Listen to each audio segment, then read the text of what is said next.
বন্ধু বান্ধৱীসকল, যোৱাকালি আমাৰ সদৌ অসম NPS চৰকাৰী কৰ্মচাৰী সংস্থাৰ সভাপতি অচ্যুতানন্দ হাজৰিকাদেৱে কৈছে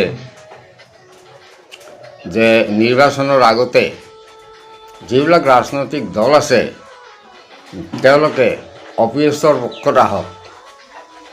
যিসকলে OPSৰ পক্ষত আহিব আমি তাৰ লগতে আছোঁ। গতিকে ইয়াৰ আগতো কোৱা হৈছিল, কিন্তু তেওঁলোকে সঁহাৰি জনোৱা নাই। গতিকে আমাৰ সভাপতি ডাঙৰীয়াই কৈছে যে আমি পূৰ্ণ সহযোগ কৰিম। যি দলে আমাক OPS অৰ্থাৎ পুৰণি পেঞ্চন দিয়াৰ আশ্বাস দিব তেওঁলোকৰ লগতে আমি আছোঁ, আৰু অন্যথাই আমি সহায় সহযোগ নকৰোঁ। অহা 6 তাৰিখৰ পৰা 8 তাৰিখলৈ গুৱাহাটী চচলত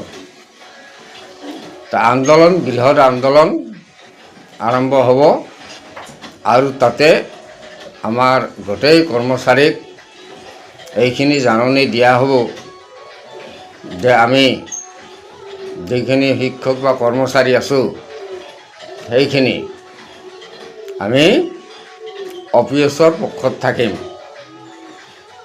যিসকলে OPS দিম বুলি ক'ব, মানে ইলেকশ্যনৰ আগতে কৰিব লাগিব এই কামটো। ইলেকশ্যনৰ আগতে যিয়ে এই কামটো কৰে তেওঁলোকৰ লগতে আমি শিক্ষক বা কৰ্মচাৰীখিনি থাকিম। এইটো আমাৰ সদৌ অসম NPS কৰ্মচাৰী সংস্থাৰ সভাপতি অচ্যুতানন্দ হাজৰিকাদেৱৰ কথা তেখেতে নিজে কৈছে। আৰু 6ৰ পৰা 8 তাৰিখৰ ভিতৰত যিটো আন্দোলন হ'ব সেই আন্দোলনত জাননী দিয়া হ'ব। আমি আন্দোলন কৰি ভাগৰি পৰিছোঁ। আপোনালোকে জানে যে দিল্লীত যন্তৰ মন্তৰত আন্দোলন চলি আছে, ৰেগুলাৰ আন্দোলন চলি আছে, কিন্তু চৰকাৰে এইটোলৈ কাণসাৰ দিয়া নাই। ইয়াৰ আগতে 2005 চনৰ আগত যিসকলৰ নিযুক্তি হৈছিল বা বিজ্ঞাপন আছিল তেওঁলোকক OPS অৰ্থাৎ পুৰণি পেঞ্চন দিয়াৰ কথা আছিল। কিবা কাৰণত তেওঁলোকৰ 2005 চনৰ পিছত নিযুক্তি হ'ব লগা হ'ল। তেনেকুৱা ধৰণৰ বহুত আমাৰ শিক্ষক কৰ্মচাৰী আছে, সেইবিলাকক পুৰণি পেঞ্চন দিয়াৰ কথা আছিল, সেইখিনিও নিদিলে। আজি 1 বছৰ হ'ল। গতিকে ইলেকশ্যন আমাৰ সমাগত, আমাৰ সন্মুখত ইলেকশ্যন, এতিয়া নিৰ্বাচন আহি গ'ল। এতিয়ালৈকে আমাক তেনেকুৱা ধৰণৰ কোনো আশ্বাস দিয়া নাই। এতিয়া আমি কি কৰিম? আমাৰ যিসকলে অৱসৰ লৈছে তেওঁলোকে বুজি পায় কিমান কষ্টত চলি আছে। 1000, 1200, 1800, 2000, কিছুমানে 700 পায় বুলিও মোৰ এই ভিডিঅ'বিলাকত কমেণ্ট দিছে যে আমি চলিব নোৱাৰা হৈছোঁ। তেওঁলোকে কেনেকৈ চলিব? এইটো সকলোৱে জানে যে এইখিনি টকাৰে চলিব পাৰে নেকি? আৰু বৃদ্ধ বয়সত এইটো বেমাৰ আজাৰবিলাক বেছি হ'ব। এইটো ঔষধৰ টকাখিনিয়ে নহয়। গতিকে চৰকাৰে এটা চিন্তা কৰিব লাগে যে বৃদ্ধ বয়সত যেন মানুহজন চলি যাব পাৰে। আৰু যেতিয়া আপোনাৰ টকা পইচা নোহোৱা হ'ব, আপুনি যেতিয়া অৱসৰ ল'ব, তেতিয়া আপোনাৰ ঘৰৰ মানুহ তেনেকৈ ভাল নোপোৱা হ'ব।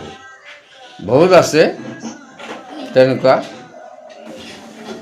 আপোনাৰ ল'ৰা ছোৱালী বা বোৱাৰী তেওঁলোকো বেয়া পোৱা হ'ব। আৰু টকা থাকিলে আপোনাৰ সকলোৱে ভাল পাব। এই পৃথিৱীখনত টকাই আচল মেইন বুলি বৰ্তমান পৰিচিত হৈছে, যে টকা থকা মানুহক মানুহে ভাল পায়। আৰু আপোনাৰো যদি টকা নাথাকে তেতিয়াহ'লে আপোনাৰ বন্ধু বান্ধৱ, আত্মীয় কুটুম সকলে আপোনাক এৰা দিব। এইটো প্ৰমাণিত। তাৰে ভিতৰত কিছুমান আছে, মই সকলোকে কোৱা নাই, কিছুমান আছে ল'ৰা ছোৱালী হয়তো চাকৰি কৰে, গতিকে তেওঁলোকৰ দেউতা বা পিতৃক ভালভাৱে দেখি আছে। আৰু কিছুমান আছে, যদি দেউতাকৰ ইনকামৰ পথ নাইকিয়া হৈ গ'ল, তাৰপিছত তেখেতক আৰু ভাল নোপোৱা হ'ব। এনেকুৱা ধৰণৰ বহুত দেখিছোঁ, এতিয়া চলি আছে। গতিকে আমি সকলোৱে আন্দোলন কৰোঁ। আন্দোলনৰ বাহিৰে আমাৰ একো নাই। আন্দোলন কৰিব লাগিব। আন্দোলনৰ গত্যন্তৰ নাই। আমি অভিয়াছ আদায় কৰি ল'বই লাগিব। গতিকে সকলোৱে যোগাযোগ কৰক। আৰু 6 তাৰিখৰ পৰা 8 তাৰিখত চচলত, গুৱাহাটী চচলত বৃহৎ আন্দোলন, তাতে যোগাযোগ কৰক, যোগদান কৰক। আমি যেন পুৰণি পেঞ্চন পাব পাৰোঁ, পুৰণি পেঞ্চন যেন বাহাল হয়, এইখিনিয়ে মোৰ আজি ক'বলগীয়া আছিল। ইয়াৰ আগতে মই বহুত কৈছোঁ, আৰু ময়ো এজন NPS, এই কৰ্মচাৰী সংস্থাৰ ময়ো এজন সদস্য। মই সদস্য হিচাপে মই কিছুমান খবৰ আগতীয়াকৈ পাওঁ আৰু আপোনালোকক খবৰখিনি জনাওঁ। গতিকে আজিলৈ মই ইমানতে অন্ত পেলালোঁ। ধন্যবাদ।